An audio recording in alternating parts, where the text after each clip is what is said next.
Every unanswered phone call is lost money. In this tutorial, I'm going to show you what I've been using, which is voice AI and conversation AI, and I'm going to help you set up your AI bot properly so that it's not dumb. This way, you won't lose out on making that money if you own a business. If you've ever called a business, maybe even your credit card company, and you came up against a dumb bot, well, in this portion of the video, what I want to do is actually demo a finished product and then walk you through some of the steps that are going to be creative, because you want your voice AI to actually be a reflection or an extension of your business, because in all reality, where we're at, it is a virtual employee. Let's start with a phone call. Walts Marketing Affiliate Agency. Yeah, I'm curious about what a voice AI agent can do. Great question. A voice AI agent can answer calls for your business, respond to customer inquiries after hours, help book appointments, and even follow up with leads automatically. This means you can reduce missed calls, improve your response time, and get sure you never miss a lead. Excuse me. Nope. Am I able to ask you other questions? Or anything related, I'll do my best to help. If there's something I can't answer right away, a team member will give you a call back as soon as possible. What would you like to know? So when it comes to setting up a voice agent like yourself, you get your information from where? Now, so the first step that you would do is to create an agent. When it comes to creating an agent, you can, within the application that I use, you can build one for yourself, which would be create a custom agent. You can browse the marketplace, because maybe, you know what, you want to just get up and running and you find what it is that you like. So, but I'm going to walk you through what the back of mine looks like. And so here we are. Here's the prompt. So the thing that I like to do first is walk you through this area, but I have always gone to the point of setting up the knowledge base first. And here's the default brain that I have.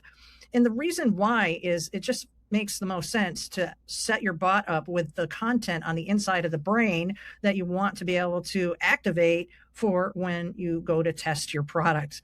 And when it comes to voice AI, I think what's really the creative part of this is that you can get as creative as you want for the type of communication style that you want your voice AI assistant to have. In this particular build in the knowledge base, you have the different areas such as web crawler, and that's the area that I happen to use for my bot the most. So when it comes to making your bot's brain, what you can do is you can add a website. Now, the website can be yours. It can be a resource that you are pulling information with, just as long as you're doing that properly. But in my instance, what I like to do is use my own content so that this way, when somebody calls in or they text, they're going to get the same information that if I was training a human employee, there would be that SOP or a script that you might give to your human employee. You can do the same thing with your voice AI. So right here, there's a web crawler, as I'm saying, there's FAQs. So if there is a question that's unanswered, because this particular knowledge base is also going to cover not only your voice AI, but it also covers your conversational AI for two-way texting, because the agents work together. And so you might have an automation such as, if you're watching this video, you can see up above that it says text-free trial to that number. And so this is actually the platform, the app that I use to be able to do that. You can test it out for yourself, in fact, if you'd like. And then there's tables. So you can even upload images if you so need. So then when it comes back around to setting up the actual agent, now it's time to stylize your bot, give it personality, directions, and rules of engagement. So you'll go over here, you'll click the three dots, you'll hit edit, and in here, you'll find the original framework, which is really a great starting point if you're at the least bit apprehensive about making a prompt. So just with the basics right here, you can see that your bot that you're starting to build already has rules of engagement for objectives, call handling, general rules, and how to follow up as far as assuring who's calling in that they're going to get the help that they need. You're going to find that there's also what's going to happen during the call, after the call, and as I showed in the previous portion of the video, how to be able to select which brain you want your bot to have. In this setup, you can see this says AI Chloe YouTube. I'm actually using this for my YouTube content that you're on right now. It's a live number. You can actually test it, and then it's tied to this this brain. Okay. So, and go ahead, try it because I'd love the feedback. So in this instance, you can see that I picked this one and it says the everything brain. So we're just going to hit save again. And then as far as the call settings, you're going to need to decide how long you want your AI to engage with your callers, all right, and how much time you want to be able to provide them, because your need might be that you just need to grab their name, number, and what have you, and you want to follow up with them, or you're actually using it as like a little mini consulting agent that can then help even demo some of your services.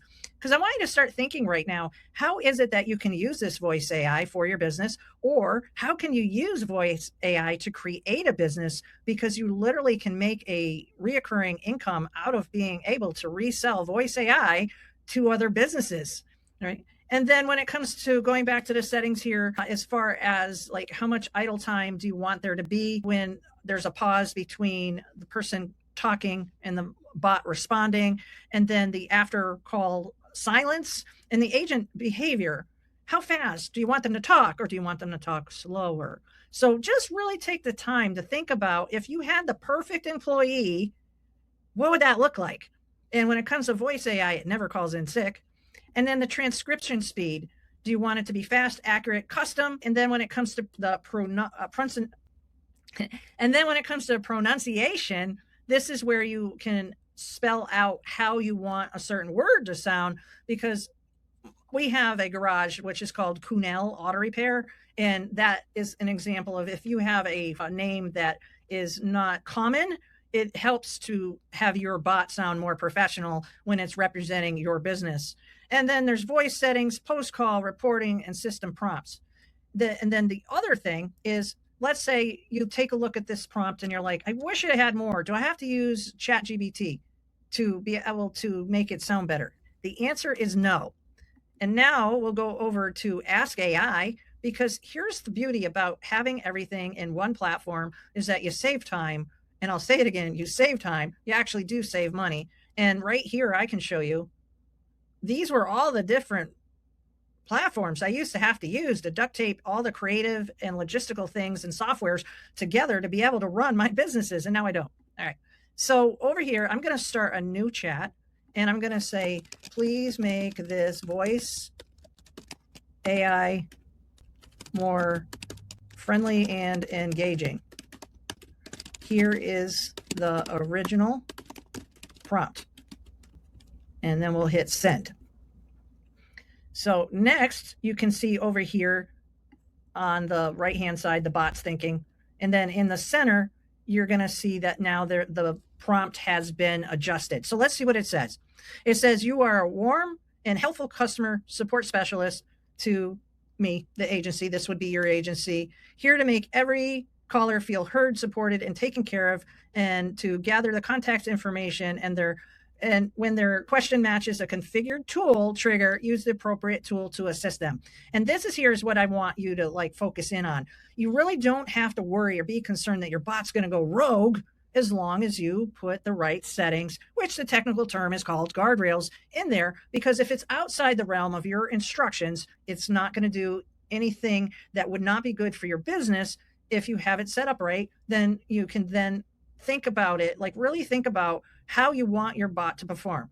So then it says, if it matches the trigger, use the tool right away.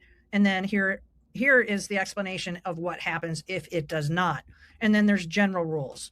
And so then what you can do is you can copy this, you can go back, and then you would hit the edit, and then you would go here, and then you could literally go right here, and I'll clear mine out, and you can go here, just click that, remove that, and then you would hit save. And what I just did was I just totally altered my bot. So now what can you do to test your bot? Well, we'll test it together right here. So we're going to start a web call.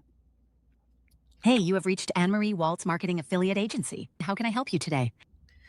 We just changed the settings on your internal brain as well as your prompt.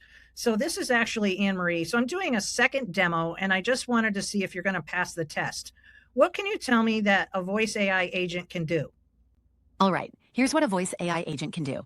It can answer calls for your business, respond to customers after hours, book appointments, handle missed service calls, and improve your lead response time. For example, May in I a hair salon. interrupt? Of course, go ahead. Um, what will happen if I ask you to do something that you don't have rules for? If you ask me to do something I don't have rules or information for, I'll let you know I can't find that answer right now, and a team member will call you back to help further. I won't guess or make anything up. I'll just make sure you're taken care of by a real person. Okay. And then if I'm setting up my bot and I find that there's a mistake, what's the best course of action to be able to fix it? If you spot a mistake while setting up your bot, the best move is to update the settings or prompt directly where the error is. Make your changes, save them, and then test the bot again to see if it responds the way you want. If you're not sure how to fix something or need help, reach out to your support team. They'll walk you through it. Thank you. You're welcome. If you need anything else, just let us know. Have a great rest of your day. So that you have in the back of the application that I happen to use to be able to test your bot, because I can't stress this enough. Test your bot. And I'll say it again, test your bot. You just don't turn it on and then just hope for the best.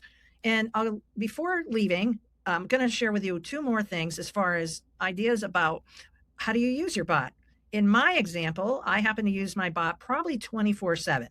And then in our other business, we use it as a sidekick, as a supplement to our staff, so that this way, if our office manager is on the phone, the AI can answer somewhere up to like 200 calls at once. Imagine having that problem. And we use it for after hours. So it's in my professional recommendation that you figure out what's going to best work for you to be able to implement AI. And so in my previous video, I'd actually shown how, like, when AI is stress tested by somebody that might be wanting to change the terms of an agreement afterwards. You'll want to check out that video, and then be sure to check out the next video, and I will see you on the inside.